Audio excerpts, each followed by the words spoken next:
Hello and welcome back to Dr. Logic awkwardly does logic in her kitchen. In this video, I'm going to introduce more fully the concept of derived rules. So we have our bookkeeping rules, we have our introduction and elimination rules. That's everything that you need to do propositional proofs, but they can be kind of awkward and long and not always very straightforward.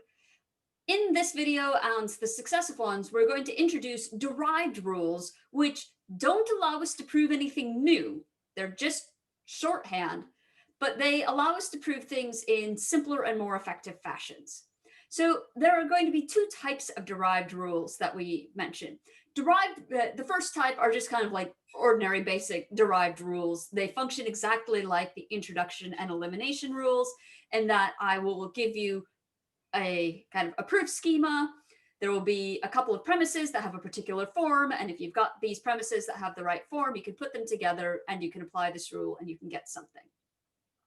Now, the other type are a little bit special.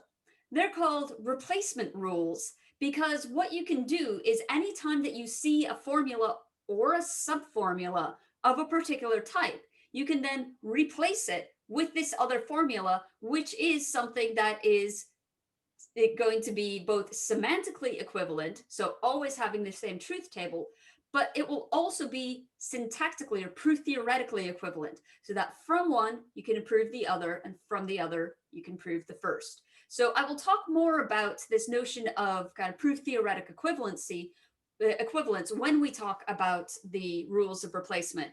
But the rules of replacement are really important in that they differ importantly from the basic rules, or kind of the basic derived rules, we can call them, in that they apply not only to the main connective of a proposition, but they can also be applied to subformulas.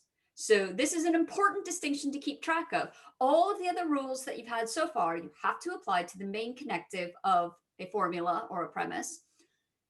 The first set of derived rules that I'm going to introduce you to function just like the basic ones, can only be applied to main connectives, but the replacement rules are special. And the reason they are special is because what you are doing is you are taking one thing and replacing it with something that isn't a logical consequence of it, but is in fact equivalent to it. So there's your brief overview to what the derived rules are, why we want them. They make our lives easier.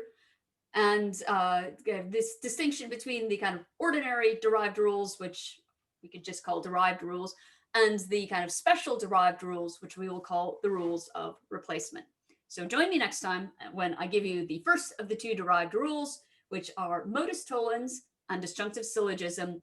And if you ever cursed the or elimination rule, then you will love disjunctive syllogism.